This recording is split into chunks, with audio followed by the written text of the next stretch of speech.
Hello दोस्तों, welcome back. हम Bharat skills portal पर उपलब्ध एम्प्लॉयबिलिटी स्किल्स फर्स्ट ईयर का क्वेश्चन बैंक जो नया है उसको सॉल्व कर रहे हैं। आज का मॉड्यूल भी बहुत इंपॉर्टेंट है, उसका नाम है कस्टमर इंटरेक्शन। आप कहें सर हम तो टेक्नीशियन हैं, हम तो वर्कशॉप में काम करेंगे, हम तो लोको पायलट बनेंगे, हम तो गवर्नमेंट ऑफिस में काम करेंगे, हम कैसे कस्टमर से इंटरेक्ट करेंगे?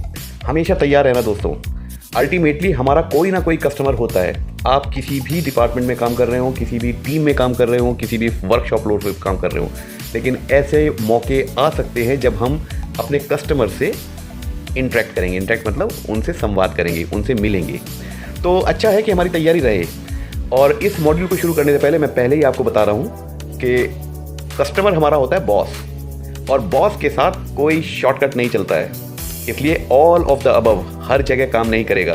तो बी वेरी केयरफुल।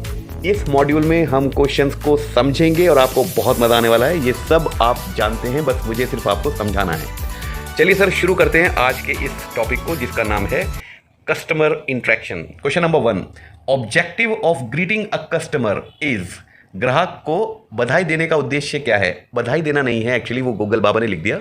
बधाई नहीं, अभिवादन करना। जब आप कस्टमर से मिलेंगे, इंटरेक्ट करेंगे, तो शुरुआत में अच्छा है कि आप उनका अभिवादन करें, ग्रीट करें उनको। Good morning, good afternoon, good evening, hello ma'am, hello sir, इस तरीके से अभिवादन करते हैं हम।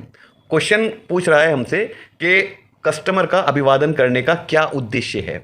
पहला है to give the customer positive attention and engagement in conversation. मतलब उसको ऐसा लगता है कि यस, मैं यहाँ पर मेरा स्वागत है, मैं यहाँ आ सकता हूँ, ये मेरी जगह है, राइट। तो और उसको वो कन्वर्सेशन शुरुआत कर सकता है, ठीक है ना। एक अच्छा माहौल बनता है हमेशा ग्रीटिंग करने का, चाहे आप फॉर्मल या इनफॉर्मल किसी भी सिचुएशन में हो, ग्रीटिंग हम हमेशा करते हैं और करनी चाहिए। पहला ऑप्शन बिल्कुल सही है। नेक्स्ट ऑप्शन है to make the customer feel welcome and important, ताकि हमारे ग्राहक को लगे कि उसका यहाँ पर स्वागत है और वो एक महत्वपूर्ण व्यक्ति है इस जगह के लिए। ये बात भी बिल्कुल सही है, इसीलिए हम उनको अभिवादन करते हैं। To make the customer feel welcome by making eye contact by smiling and greeting, ये भी वही है, ऑप्शन सेम ही है। बी और सी एक ही जैसे ऑप्शन है, तो इसका answer all of the above है। ऑल ऑफ द अबव वैसे भी ज़्यादातर संभावना रहती है ऑल ऑफ द अबव होने की इस क्वेश्चन बैंक में, पर क्योंकि कस्टमर के लिए अच्छी अच्छी बातें लिखी हुई हैं, कस्टमर है बॉस, जो अच्छा हो सकता है आप करें। एक बार फिर याद दिलवा दूँ, हम काम करते हैं कस्टमर्स के लिए और तनख्वाह लेते हैं अपने ऑफिस से। इस नियत के साथ आप कस्टमर के बारे में समझें। Question number 2, what are some of the important points to remember while greeting the customer. जब हम कस्टमर से मिल रहे हों, ग्रीट कर रहे हों, अभिवादन कर रहे हों, तो क्या क्या महत्वपूर्ण बातों का ध्यान रखना चाहिए? पहला ऑप्शन है एक्नॉलेज कस्टमर्स प्रेजेंस। हमारे ग्राहक की उपस्थिति को आप एक्नॉलेज करो, उसको मानो कि वो खड़ा हुआ है। मतलब ऐसा ना हो कि कोई आया है, आप लापरवाही से उसकी तरफ ध्यान ही नहीं दे रहे हैं। महसूस करो कि वो आया है और उसको बताओ कि यस, हमें पता चल गया है कि आप आए हैं। ऐसा दिखाओ आपकी बॉडी लैंग्वेज से, ग्रीट करो, अभिवादन करो, ठीक है। दूसरा है मेक आई कॉन्टैक्ट। उसकी तरफ देखिए, वो आया है तो उसको अटेंशन दीजिए, ये भी आंसर सही है। स्माइल, स्माइल तो आप हमेशा पहन के चलोगे तो लोग बाग आपको पसंद करेंगे, अपनापन सा लगता है, ठीक है। तो ऑल ऑफ द अबव इसका भी आंसर सही होता है। Question number 3, how should we greet a customer. हमें अपने ग्राहक को कैसे अभिवादन करना चाहिए? क्वेश्चन ये है। इग्नोर देम, उनको नज़रअंदाज कर दो ये हो सकता है क्या? नहीं, ये आंसर तो बिल्कुल गलत है। Wait for them to speak. वो आया बेचारा और आप ताक रहे हो उनके कि अब बोल, क्या बोलना है तुझे ये भी नहीं है। मतलब हम उसको बहुत ही कंफर्टेबल फील करवाएंगे, ऑकवर्ड फील नहीं करवाएंगे। ऐसा ना लगे कि उसको आया और वो क्या देख रहे हैं सब उसकी तरफ आगे घूर घूर के कि बोलो जी क्या चाहिए। अरे नहीं भाई, अभिवादन करो, कहो आइए सर और बैठिए, या आप उनके पास गए हैं भाई, आफ्टर सेल सर्विसेज के लिए भी तो जा सकते हैं, आप मेंटेनेंस के लिए भी तो अपने कस्टमर के पास जा सकते हैं। तो आप जब भी उनसे मुलाकात हो, अभिवादन करें और इंतज़ार ना करें कि वो बोलेंगे। आप बताएं, अपने बारे में परिचय दें और शुरू करें कि आपका यहाँ आने का उद्देश्य क्या है, या उनसे पूछें कि आप उनकी कैसे मदद कर सकते हैं, ठीक है। तो बी ऑप्शन भी गलत है, हमें इंतज़ार नहीं करना कि वो बोलेंगे तब हम कुछ करेंगे। सी है मेक देम फील वेलकम। ये आंसर बिल्कुल सही है। उनको ऐसा लगना चाहिए कि उनका यहाँ स्वागत है, हम सब उन्हीं के लिए हैं। नन ऑफ द अबव तो हमारा आंसर नहीं होता है। एक बार फिर आपको बता दूं, कस्टमर हमारा बॉस है, चाहे हम तनख्वाह कहीं से भी ले रहे हों। ये सारी तनख्वाह, ये सारा मेला, ये सारा व्यापार, ये सारा व्यवसाय इसलिए है क्योंकि हमारे पास कुछ कस्टमर हैं जिनके लिए हम काम कर रहे हैं, ठीक है। Question number 4, you have greeted the customer, choose which of the following statement you should use to complete the greeting. Hindi में पढ़ लेते हैं। तुमने ग्राहक को नमस्कार किया है, यानी कि अभिवादन कर दिया है। ग्रीटिंग को पूरा करने के लिए आपको निम्नलिखित में से किस कथन का उपयोग करना चाहिए, चुनें। पहला है व्हाट डू यू वांट, क्या चाहते हो आप क्या चाहते हो। ये बहुत रूड लग रहा है, बहुत फ्लैट लग रहा है, ऐसे नहीं पूछते हैं हम, ठीक है। How may I help you, ये बिल्कुल करेक्ट है कि मैं आपकी क्या सहायता कर सकता हूँ, या मैं आपकी क्या मदद कर सकता हूँ, या मैं आपके किस काम आ सकता हूँ। ये तरीका होता है हमारे कस्टमर को इंपॉर्टेंट फील करवाने का। So this is right.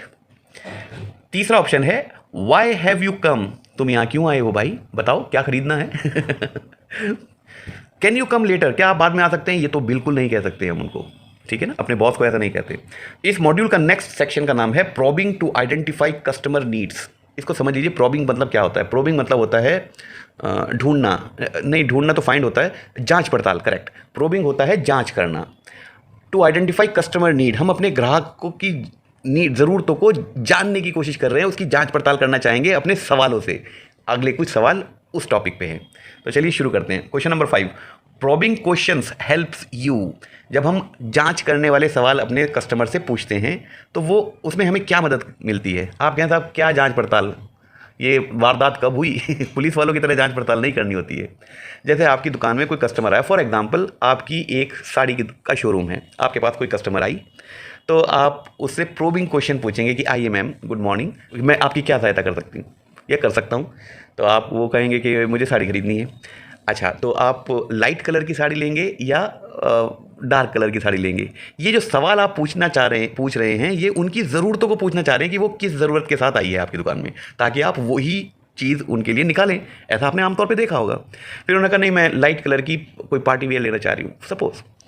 आपने कहा किस रेंज में, इवैल्यूएशन कर रहे हैं। ये जो सवाल हम पूछते हैं, हम उनकी ज़रूरतों को जानना चाह रहे हैं, ठीक है ना। अब आप समझ गए होंगे प्रोबिंग क्वेश्चंस क्या होते हैं, ठीक है। तो इसको आंसर में देख लेते हैं कि ये प्रोबिंग क्वेश्चन पूछने का क्या हमें सहायता मिलती है। To identify customers specific need, हाँ, उनकी जो एक विशिष्ट ज़रूरत है, मतलब जिस चीज़ को खरीदने के लिए वो आए हैं या आपको जिस कार्य के लिए बुलवाया है, उस ज़रूरत को समझने में सहायता मिलती है प्रोबिंग क्वेश्चन से, करेक्ट। तो ये आंसर सही है। बी ऑप्शन है to learn customers pain point, इसको कहाँ दर्द हो रहा है, कहाँ तकलीफ है। हमें उसकी तकलीफ से खेलना नहीं है और ना हमें वो ढूंढनी है। वो खुद बताना चाहे कि भाई मैं इसलिए परेशान हूँ, तो हम उसको बहुत एम्पैथाइज करके सुनेंगे और उसकी समस्या का निवारण करेंगे। लेकिन जब हम सवाल पूछते हैं तो हम उनकी ज़रूरतों को पूछना चाहते हैं, उनकी तकलीफ़ों को नहीं उजागर करना चाहते। हो सकता है वो ना बताना चाहे अपनी तकलीफ और हम लगे पड़े हैं पूछने में, बता तुझे क्या तकलीफ है। वो नहीं होना चाहिए ना। आप समझ रहे हैं ना दोनों में क्या फ़र्क है। सी ऑप्शन है to introduce yourself well to the customer, ताकि हम उनको अपना परिचय अच्छी तरह दे सकते हैं। इसलिए हम ये जांच वाले क्वेश्चन पूछते हैं कि हम कितने समझदार हैं। नहीं सर, वो बॉस हैं, हम उनकी चापलूसी नहीं करेंगे, लेकिन हम उनकी ज़रूरतों का ध्यान रखेंगे, ठीक है। मैं कस्टमर को बॉस बॉस बहुत कहता हूँ, आप भी ये कहना शुरू कर दें। आपके बिजनेस में या किसी भी व्यवसाय में जहाँ पर आप काम करेंगे, उसको फ़ायदा होगा, ठीक है। लास्ट ऑप्शन है building trust so you can receive honest feedback. इसका ये भी मतलब नहीं होता प्रोबिंग ट्रस्ट का कि वो आपको फीडबैक देना शुरू कर दे कि उसको आपकी सर्विसेज कैसी लगी या नहीं लगी। ये भी आंसर सही नहीं है। हम जब प्रोबिंग क्वेश्चन पूछते हैं कि ताकि हमें अपने ग्राहकों की ज़रूरतों का, सही ज़रूरत का पता चल जाए कि वो क्या चीज़ ढूंढ रहे हैं। Question number 6, which of the following is not true. इनमें से कौन सी ऐसी बात है जो सही नहीं है। पहला है ask each customer the same set of questions. ये गलत है, यही आंसर सही है। आप पूछे कैसे सर ये क्या है, क्या लिखा हुआ है। ये लिखा हुआ है कि जो भी कस्टमर आए सबको एक ही डंडे से हाँक दो, मतलब सबसे एक ही जैसे सवाल पूछ लो। पहले आई महिला, आपने कहा कैसे रंग की साड़ी दिखाऊं। फिर आया एक पुरुष, आपने कहा सर आप कैसे रंग की साड़ी दिखाऊं आपको। ऐसा हो सकता है क्या। अलग अलग कस्टमर हैं, उनकी अलग अलग नीड है। आप कस्टमर की नीड के अनुसार उनसे सवाल पूछेंगे। तो सबसे एक जैसे सवाल पूछें, ये ट्रू नहीं है। अगले देख लेते हैं answer. Ask the question with a genuine focus on understanding your customer in order to meet their needs. Genuine question पूछें, मतलब आप ये ना पूछें कि कितनी दूर से आई हैं आप, कहाँ से रहने वाली हैं या कहाँ के रहने वाले हैं। भाई आप जेन्युइन सवाल पूछो जो आपके काम से संबंधित है ना। बहुत ज़्यादा फ्रैंक होने की ज़रूरत नहीं है। तो बहुत जेन्युइन और फोकस्ड क्वेश्चन पूछने हैं जिनका उद्देश्य उनकी ज़रूरतों को समझना होता है। इधर उधर की फालतू सवाल पूछकर आप ये समझें कि इनसे बहुत अच्छे हमारे रिलेशन बन जाएंगे, बड़े खुश हो जाएंगे, वो बहुत स्मार्ट होते हैं, ठीक है। सी है ओनली आस्क रेलिवेंट क्वेश्चंस, ये भी बात सही है। बी और सी दोनों आंसर बिल्कुल सही हैं। आपको जेन्युइन क्वेश्चन पूछने चाहिए और रेलिवेंट क्वेश्चन पूछने चाहिए, मतलब ज़रूरत की चीज़ें पूछनी चाहिए। क्या सही नहीं है? ए ऑप्शन सही है कि सबसे एक ही जैसे सवाल पूछ लो। रटा के सुबह से खड़ा कर रखा है कि जो भी आए आपको ये 5 सवाल पूछने हैं, कस्टमर खुश हो जाएगा, ऐसा नहीं है। लास्ट ऑप्शन है establish trust bye focusing on customer need and not on your product. अपने प्रोडक्ट, जो आपका उत्पाद है, जो आपका प्रोडक्ट है जिसे आप बेच रहे हो, उसे बेचने की कोशिश मत करो, उस कस्टमर की रिक्वायरमेंट को जानने की कोशिश करो, फिर उसके अनुसार अपने प्रोडक्ट को दिखाओ। जो नहीं करना चाहिए वो वही है, ऑप्शन ए, एक जैसे सवाल सबसे नहीं पूछने हैं, ठीक है। Question number 7, it is best to ask dash questions when asking questions. प्रश्न पूछते समय रिक्त स्थान प्रश्न पूछना सबसे अच्छा है। मतलब कैसे प्रश्न पूछना सबसे अच्छा है, ये पूछना चाह रहे होंगे। देख लेते हैं answer. Open and close ended, ये आंसर सही हो सकता है। अगला है रूड, रूड मतलब अभद्र। हम अभद्र प्रश्न क्यों पूछेंगे भाई उनसे। तीसरा विकल्प है पर्सनल, हम व्यक्तिगत सवाल भी नहीं पूछेंगे साहब कि सर आपकी शादी हो गई, कितने बच्चे हैं आपके, इस तरीके के सवाल, आप कहाँ जॉब करते हैं, क्यों पूछेंगे हम ऐसे सवाल व्यक्तिगत। वो जिस काम से आए हैं या हमें जिस काम के लिए बुलाया गया है, कस्टमर से हम बात कर रहे हैं, हम फोकस्ड रहेंगे अपनी उस कस्टमर की नीड की वजह से, जिसकी वजह से वो यहाँ आए हैं या हमें बुलाया गया है, ठीक है। आखिरी ऑप्शन है सेंसिटिव, ये भी गलत है। सेंसिटिव होता है संवेदनशील क्वेश्चन। आपके सिर पे बाल इतने कम क्यों हैं यार, वो परेशान नहीं हो जाएगा इस सवाल से अगर आप ऐसे सवाल पूछेंगे उससे, ठीक है ना। तो सेंसिटिव क्वेश्चन नहीं पूछना चाहिए। या आपको हमारे देश में बढ़ती हुई जनसंख्या के बारे में क्या कहना है, उसके बेचारे के खुद के 8 बच्चे हैं, तो वो परेशान नहीं हो जाएगा इस सवाल से। संवेदनशील कोई सवाल आप नहीं पूछेंगे, आप फोकस रहेंगे उसकी ज़रूरत को जानने के लिए, ठीक है ना। तो नीचे के 3 आंसर तो मुझे बिल्कुल गलत लग रहे हैं। ऑप्शन ए सही है। अब सवाल रह जाता है ये ओपन और क्लोज एंडेड क्वेश्चंस होते क्या हैं। ओपन एंडेड क्वेश्चंस वो होते हैं जब हम उनको पूछते हैं तो उसका आंसर कस्टमर अपने हिसाब से देता है, अलग अलग आंसर्स हो सकते हैं। और क्लोज एंडेड वो होते हैं जिसमें हम विकल्प देते हैं उनको, उनके पास विकल्प होता है हाँ या ना कहने का, या लिमिटेड विकल्प होते हैं। जैसे ये प्रश्न जो हम कर रहे हैं क्वेश्चन बैंक के, हमारे पास 4 विकल्प हैं, हमें इसमें से ही चुनना है। हर छात्र अपनी मर्जी से इसका आंसर नहीं दे सकता, ये सब्जेक्टिव नहीं है, ऑब्जेक्टिव है। तो क्लोज एंडेड वो प्रश्न होते हैं जिसमें आंसर लिमिटेड होते हैं। फॉर एग्जाम्पल, आपके लिए चाय मंगवा दूँ, कस्टमर से अगर आप कहें कि आप चाय लेना पसंद करेंगे, इसके 2 ही आंसर है ना, या तो हाँ या नहीं, रहने दीजिए।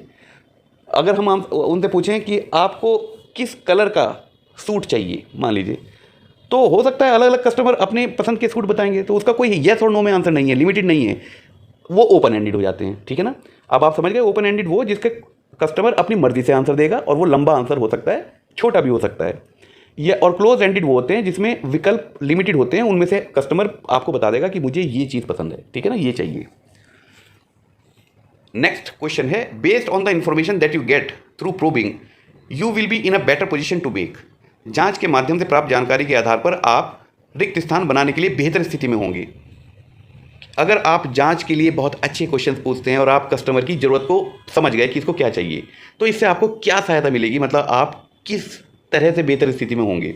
प्रॉपर प्रोडक्ट सजेशन, यस, जो उसकी ज़रूरत को पूरा कर दे उस प्रोडक्ट को आप उसके सामने पेश कर देंगे, ये बात सही है। प्रॉपर मतलब सही, प्रोडक्ट मतलब सर्विस या उत्पाद, सजेशंस मतलब सलाह कि आप ये ले लीजिए, ये आपके लिए सही रहेगा, उसकी ज़रूरत को जानने के बाद, समझ गए ना। इफेक्टिव प्रॉब्लम सॉल्विंग, प्रॉब्लम कुछ नहीं है भाई, एक कस्टमर आया है, खरीदने आया है, ये तो खुशी का मौका है, प्रॉब्लम नहीं है ये, तो बी ऑप्शन गलत है। बिल्ड फ्रेंडशिप, हाँ यारी हो जाएगी तुम्हारी, तो उससे बात करके तुम तो गल्लम गल्ले हो जाओगे।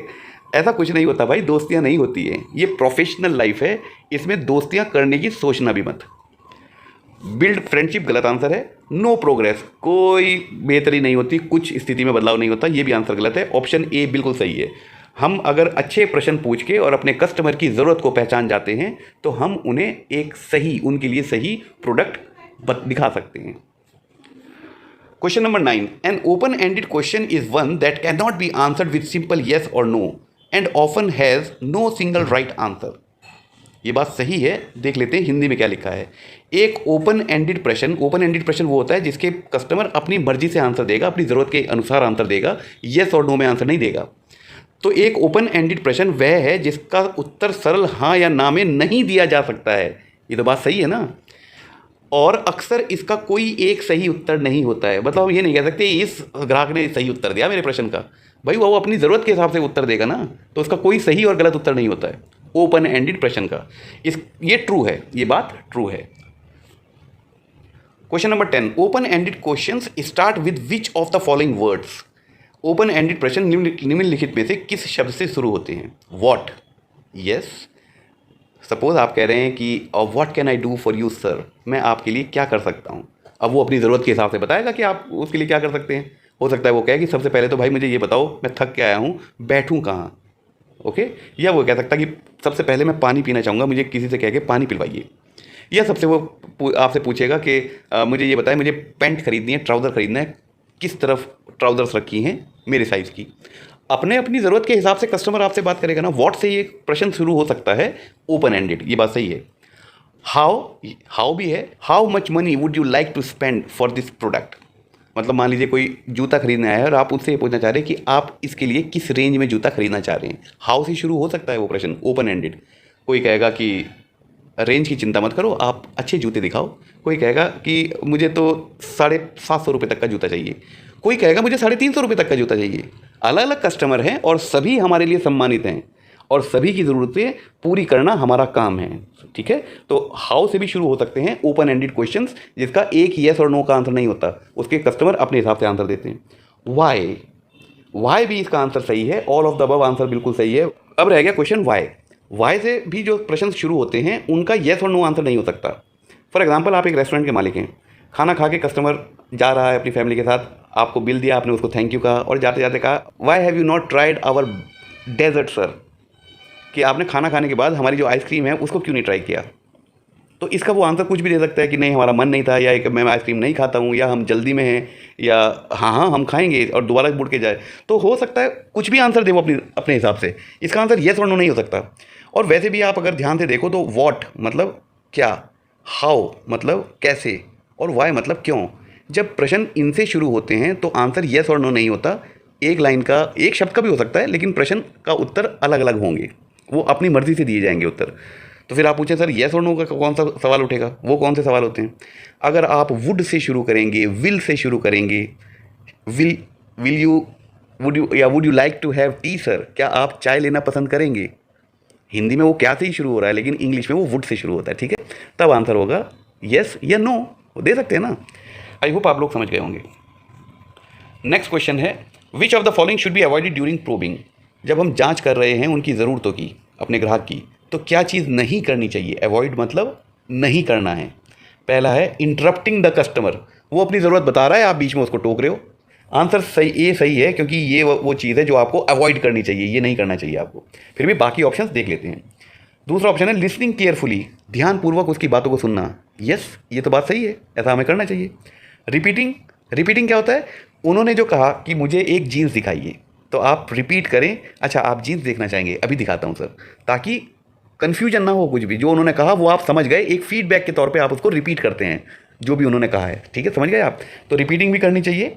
समराइजिंग भी वही होता है कि जो उन्होंने अपनी ज़रूरत बताई है, अगर वो बड़ी ज़रूरत है तो आखिर में आप उनको बताएं कि ठीक है सर मैं समझ गया, आपको ब्लू कलर की 34 वेस्ट की एक जीन्स चाहिए जो लो वेस्ट की होगी, ठीक है ना। आपने समराइज़ कर दिया, उन्होंने जो 5-6 लाइनों में बताई है अपनी रिक्वायरमेंट, ठीक है, ये भी आंसर सही है। तो ऑप्शन ए सही है, ये चीज़ आपको नहीं करनी है। जब कस्टमर अपनी रिक्वायरमेंट बता रहा हो तो उसको बीच में टोकना नहीं है। इंटरप्टिंग मतलब टोकना। Question number 12, it is also important to pay attention to customers dash when probing. जांच करते समय ग्राहक के रिक्त स्थान पर ध्यान देना भी महत्वपूर्ण है। किस चीज़ पर ध्यान देंगे हम? ग्राहक की, जो बोल रहा है वो तो लिसन कर ही रहे हैं, उसके अलावा पूछना चाह रहे हैं। फ्रेंड्स, हाँ तुम्हारे साथ जो दोस्त बैठा है ये बहुत अच्छा लग रहा है मुझे। क्यों भाई, तुम क्यों देखोगे उसको, उसके फ्रेंड की तरफ? ये आंसर सही लग रहा है कि आपको? व्यावसायिक जीवन की बात है, आपके स्कूल की बात नहीं है ये। ड्रीम्स, सपने, वो उनके सपनों की तरफ ध्यान दो। आपको क्या पता, वो उसने बताया आपको सपने आपको सपने नहीं, उसकी ज़रूरतों के पर ध्यान देना है, ठीक है। पर्सनल नीड, उसकी व्यक्तिगत क्या क्या इच्छाएं और ज़रूरतें हैं। व्यक्तिगत इच्छाओं की बात नहीं हो रही है दोस्त, यहाँ व्यावसायिक जीवन की बात हो रही है। Body language is the correct answer, उसकी बॉडी लैंग्वेज पे ध्यान दें जब वो अपनी ज़रूरत बता रहा है। उसकी बॉडी लैंग्वेज से बहुत कुछ समझ में आता है कि उसको हमारा व्यवहार पसंद आ रहा है या नहीं आ रहा है, उसको ये जगह पसंद आ रही है या नहीं आ रही है, उसको हमारी रेंज पसंद आ रही है या नहीं आ रही है। उसकी बॉडी लैंग्वेज भी हमें बहुत कुछ बताती है, तो हमें उनकी बॉडी लैंग्वेज पे भी ध्यान देना चाहिए। नेक्स्ट सेक्शन है क्लोजिंग अ सेल और सर्विस। जब कस्टमर ने अपनी पूरी नीड बता दी, ज़रूरत बता दी, आपने उसको प्रोडक्ट दिखा दिया, अब इस सेल को क्लोज करना है, मतलब इसके बाद कस्टमर जेब से पैसे निकालेगा और उस सामान को खरीदने वाला है। उसको कहते हैं सेल को क्लोज करना, ठीक है, या सर्विस को क्लोज करना। क्वेश्चन नंबर 13 है, रिक्त स्थान is the last and final step that will ensure that the customer page for the product और सर्विस। उसको क्या कहेंगे? क्लोजिंग अ सेल और सर्विसेज। ये प्रश्न में आपसे पूछा जा रहा है, रिक्त स्थान अंतिम और अंतिम चरण है जो ये सुनिश्चित करेगा कि ग्राहक उत्पाद या सेवा के लिए भुगतान करता है। मतलब सेल क्लोज हो चुकी है, आपने उसकी ज़रूरत समझ ली है, उसको एक प्रॉपर प्रोडक्ट सजेस्ट कर दिया है, उसको वो पसंद आ चुका है, अब सेल क्लोज होगी, मतलब अब वो भुगतान करके इसको अपने घर ले जाएगा। ग्रीटिंग नहीं होता, ये ग्रीटिंग तो शुरुआत में होता है, अंतिम चीज़ ग्रीटिंग नहीं कहते हैं, अंतिम चीज़ को उसको थैंक्स कहते हैं। थैंक्स अलग चीज़ होती है, अभिवादन अलग होता है। अभिवादन मिलते हुए करा जाता है और थैंक्स जाते हुए किया जाता है।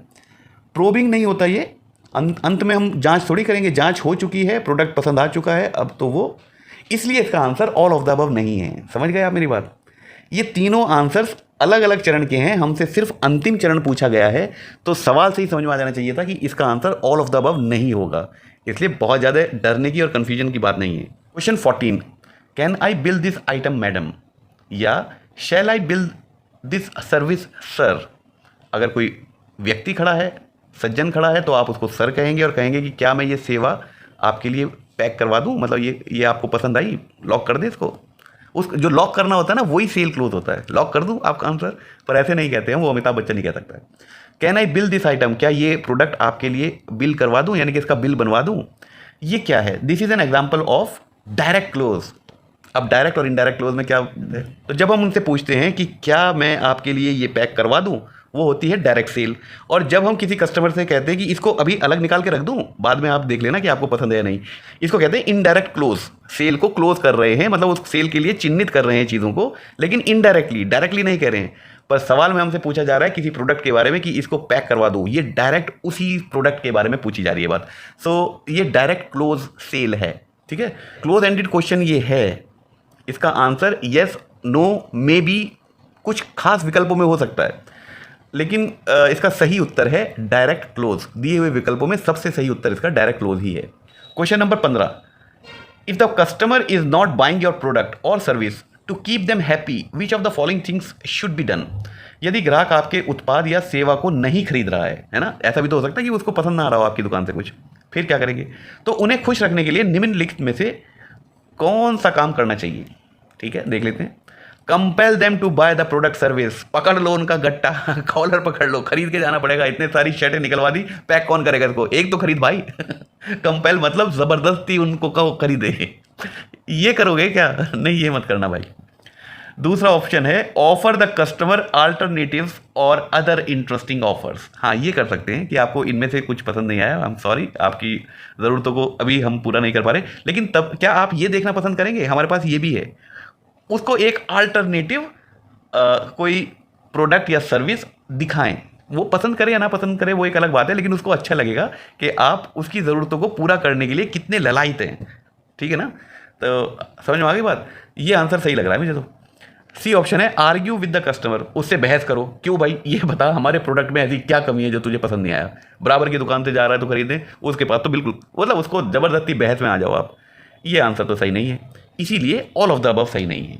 क्योंकि अगर एक भी आंसर इसमें से बीच में ऐसा मिल जाता है हमें कि जो सही नहीं लग रहा है किसी भी कीमत पर, तो all of the above answer नहीं हो सकता है बच्चों, ठीक है। ये समझदारी, चाहे ऑल ऑफ द अबव भी आंसर हो, लेकिन ये सुनिश्चित कर लेना कि ऊपर के तीनों आंसर आपको सही लग रहे हैं। नेक्स्ट सेक्शन है कस्टमर फीडबैक। जब कस्टमर उत्पाद आपका खरीद लेता है या सर्विसेज आपकी ले लेता है, बाद में वो एक फीडबैक देता है कि उसको कैसा लगा वो उत्पाद, वो प्रोडक्ट या वो सर्विस यूज़ करके उसको कैसा लगा, उसको हम फीडबैक कहते हैं, ठीक है। What is feedback? फीडबैक क्या है? रिएक्शन और response to a product sold और सर्विस ऑफर्ड। जो सेवा हमने उनको दी है या जो उत्पाद हमने उनको बेचा है, उसके बारे में कस्टमर का रिस्पॉन्स जो बाद में आता है या उनका रिएक्शन, उसको हम फीडबैक कहते हैं। ये पॉजिटिव भी हो सकता है, नेगेटिव भी हो सकता है। तैयार है ना? तो ऑप्शन ए सही है। सेकंड ऑप्शन है टॉकिंग बिहाइंड समवन, किसी की पीठ के पीछे बात करना। फीडबैक वो नहीं होता, उसे बैक बाइटिंग कहते हैं। तीसरा ऑप्शन है speaking about someone without their knowledge, किसी की जानकारी के बिना उनकी बातें, मतलब जिसको चुगली करना या कानाफूसी करना कहते हैं, वो भी फीडबैक नहीं होता। इसीलिए इसका answer all of the above नहीं है, क्योंकि हमें पता है फीडबैक का मतलब क्या होता है। फीडबैक होता है जब कोई प्रोडक्ट बेच दिया गया हो, सेल क्लोज हो चुकी हो, तो प्रोडक्ट को यूज़ करने के बाद अपना अनुभव साझा करना, रिस्पॉन्स देना, रिएक्शन देना कस्टमर के द्वारा, वो होता है फीडबैक। क्वेश्चन नंबर 17 है फीडबैक हेल्प्स टू। ये जो फीडबैक आता है ये हमारी क्या सहायता करता है? ये हमें इम्प्रूव करने में मदद करता है। अगर उस अच्छा फीडबैक आया है तो हम और अच्छा बनने की कोशिश करेंगे। अगर गलत फीडबैक आया है तो हम आपको अपने आप को सुधारने की, फिर भी अच्छा बनाने की कोशिश करेंगे। तो हर हालत में फीडबैक हमें बेहतर बनाने के लिए होता है। Improve our service correct answer है। मॉडिफाई द प्रोसेस और सिस्टम, ये भी सही है कि अगर ज़रूरत है, नेगेटिव फीडबैक आया है यानी कि उसको शिकायत आई है हमारे प्रोडक्ट में, तो हम अपने प्रोसेस या सिस्टम को ठीक करके आगे ऐसी शिकायतें ना आए, ऐसा बना सकते हैं। ये तभी होगा जब हमें पता तो चले हमारे कस्टमर को दिक्कत हो रही है। सी ऑप्शन है मीट कस्टमर सेटिस्फेक्शन बेटर, अगली बार हमारा कस्टमर संतुष्ट होगा। ये भी आंसर सही है। तो ऑल ऑफ द अबव सही है। यहाँ पर ऑल ऑफ द अबव सही है क्योंकि तीनों आंसर हमें फीडबैक से ये मदद मिल रही है। Question number 18, what actions should be taken after getting to know customer suggestions या प्रॉब्लम्स। ग्राहकों के सुझाव और समस्याओं को जानने के बाद हमें क्या कार्रवाई करनी चाहिए? आस्क एंड सॉल्व, उनसे पूछें कि क्या मैं इसमें आपकी मदद करूं या मैं कुछ दिखाऊं आपकी ज़रूरत के लिए हिसाब से, और उनको दिखा दो। पहला आंसर सही लग रहा है, पर देखते हैं इससे बेहतर कोई आंसर है क्या। Ask, categorize, act and follow up, ये आंसर इससे भी बेहतर है। मतलब क्या है कि आप पूछें कि आपकी समस्या क्या है, उन्होंने बताया कि मेरा ये समस्या है या ये मेरा सुझाव है, फिर आप उस सुझाव को या उस समस्या को वर्गीकरण करें कि ये किस डिपार्टमेंट की है। उसके बाद एक्ट करें। एक्ट करें मतलब नोट करें, या जो भी कंसर्न आदमी है, जो भी उसका निवारण हो सकता है इस समस्या का, उसको एक्ट करना कहते हैं। और आखिर में है फॉलो अप करें। फॉलो अप मतलब अपने कस्टमर से पूछें कि क्या अब आपको वो समस्या सॉल्व हो गई है, उसकी समस्या को सही करना है आपको। ठीक है, ये नहीं कह सकते कि देखिए साहब बिका हुआ माल वापस नहीं होगा और अब हम कुछ नहीं कह सकते, 3 दिन हो गए, आप 3 दिन बाद बता रहे हैं, ऐसा कुछ नहीं करना होता है। Question number 19, some ways of getting feedback include. अगर आप फीडबैक चाह रहे हैं तो उनके कुछ तरीके निम्न में से कौन से हैं?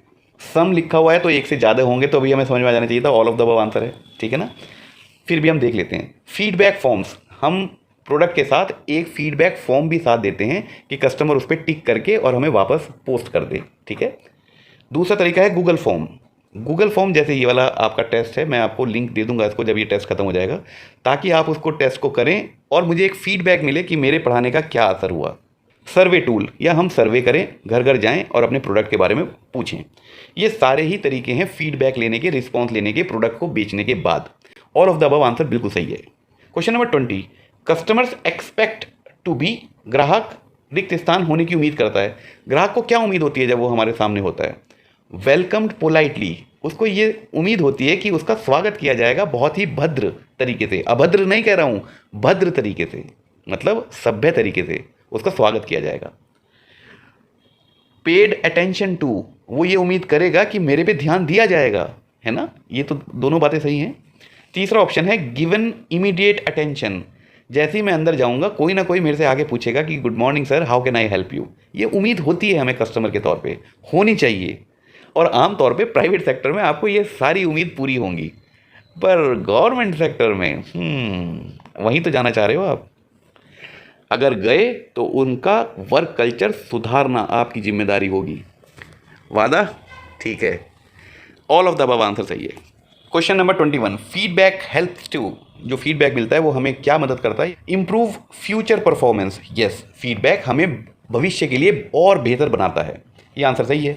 मेक पीपल राइट सजेशंस, हाँ, दुनिया को मज़ा आता है अपना टाइम वेस्ट करके तुम्हारे लिए फीडबैक लिखने में, तो उनको वो मौका दे दो कि आप चलो, आपको लिखने का बड़ा मन था तो हमें लिख के दे दो, कोई बात नहीं कोई बात नहीं। ये आंसर थोड़ा ही सही हो सकता है। किसके पास समय है भैया? वो हम चाहते हैं कि प्लीज़ आप हमें ज़रूर बताएं कि आपको हमारा प्रोडक्ट या हमारी सर्विस कैसे लगी। तो ऑप्शन बी तो गलत है। तीसरा ऑप्शन है गेट गुड जॉब। हम फीडबैक लेंगे तो हमें अच्छी जॉब मिल जाएगी और बढ़िया दूसरे व्यवसाय वाले हमें ले जाएंगे, ये कस्टमर से बहुत अच्छी बात करता है। नहीं नहीं नहीं, कस्टमर से फीडबैक लेना हमारी जिम्मेदारी है, हमारे व्यवसाय के लिए अच्छा है, हम अपने फ्यूचर जॉब के लिए उसको नहीं करते हैं।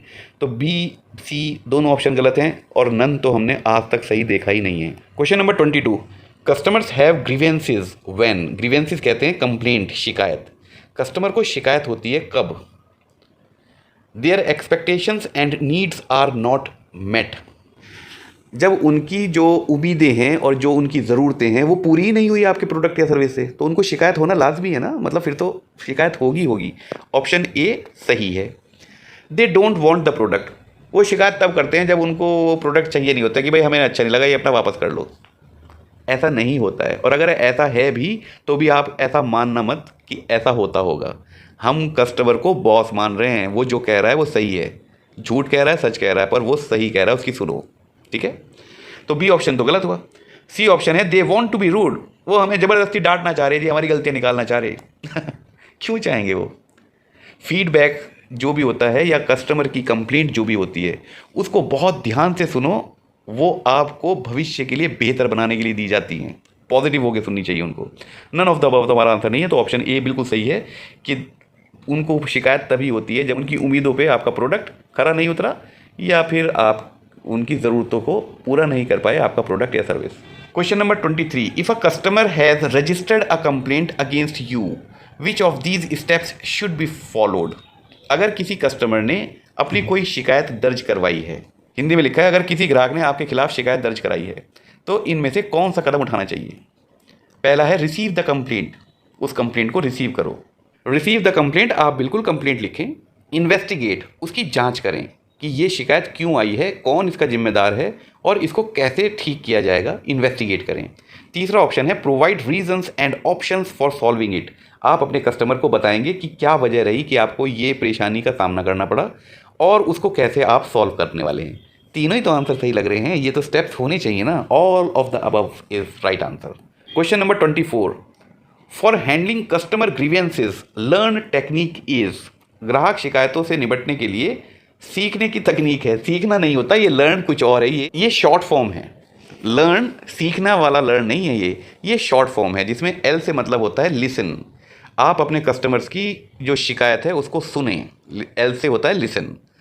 ई से होता है एम्पैथाइज, एम्पैथाइज मतलब थोड़ी संवेदनाओं के साथ उसके दर्द को महसूस करो कि वो प्रोडक्ट जो आपसे लेके गया था उसकी ज़रूरत पूरी नहीं हो रही, उसकी परेशानियों को महसूस करो, उसको कहते हैं एम्पैथाइज। जब हम किसी दूसरे की परेशानी और दर्द को महसूस करते हैं तब हम उस व्यक्ति के प्रति एम्पैथेटिक होते हैं, मतलब एम्पैथाइज कर रहे हैं, उसके दर्द को महसूस करने की कोशिश कर रहे हैं। तो ग्राहक जब शिकायत करेगा तो सबसे पहले ध्यानपूर्वक सुनेंगे और उसकी परेशानी में शामिल रखेंगे अपने आप को कि उसको परेशानी हुई है।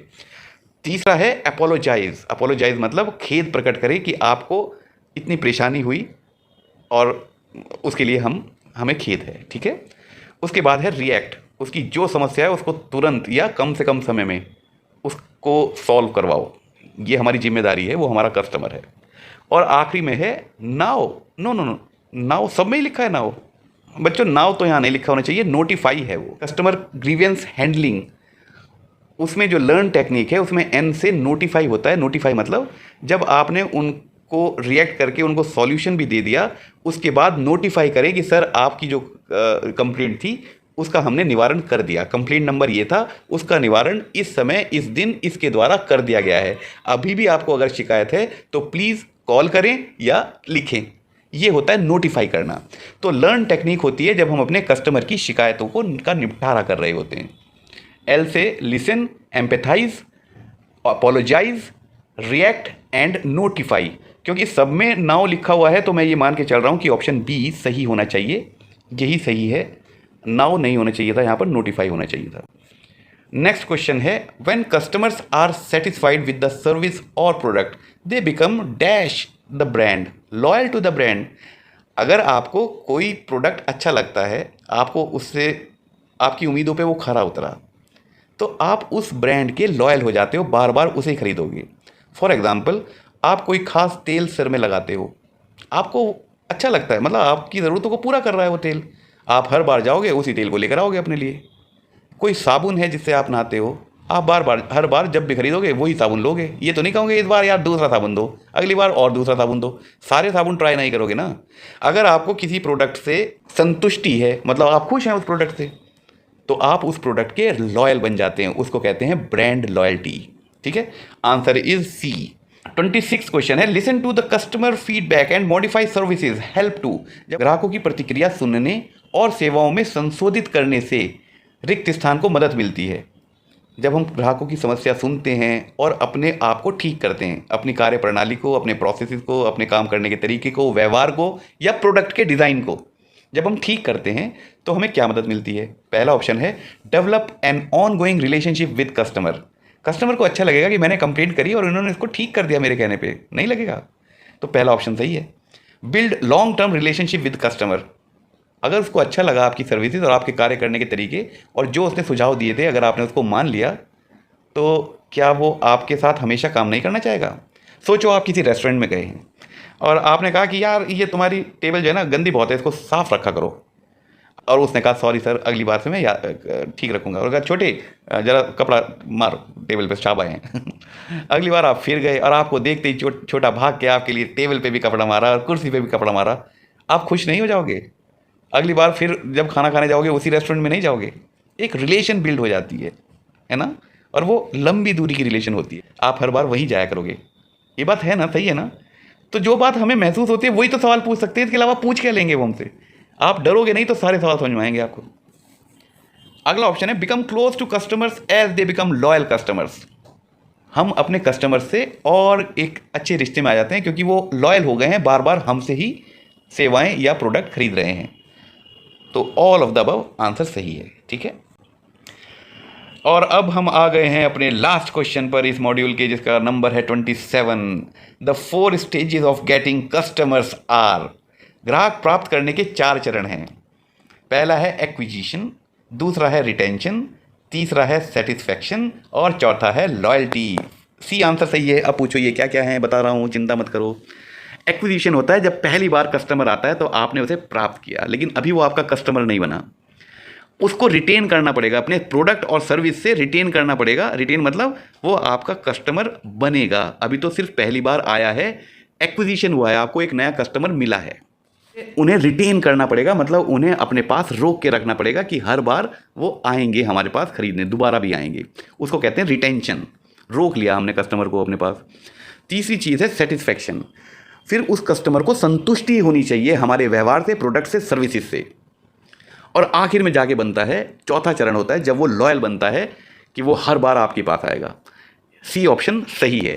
तो दोस्तों आज हमने एक बहुत महत्वपूर्ण टॉपिक को करा है, ना सिर्फ परीक्षाओं के लिए। मुझे लगता है कि आप में से बहुत सारे ऐसे होंगे जो शायद किसी व्यावसायिक जीवन में ऐसे जॉब की तरह से ना जाएं, और हो सकता है वो एंटरप्रेन्योर बने। हो सकता है आप अपनी छोटी सी दुकान से शुरू करें। उसमें ये वाला जो आज का मॉड्यूल है वो बहुत महत्वपूर्ण है। अगर आप ऐसा बन पाए तो आप अपने कॉम्पिटिटर से आगे रहेंगे, ये मेरा वादा है। पर ऐसा आपको बनना पड़ेगा और बनना चाहिए। इस नोट के साथ इस वीडियो को आज यहीं पर ख़त्म करते हैं। अगली वीडियो की प्रतीक्षा करें। स्वस्थ रहें, खुश रहें, मस्ती करें खूब सारी। Thank you very much, good bye.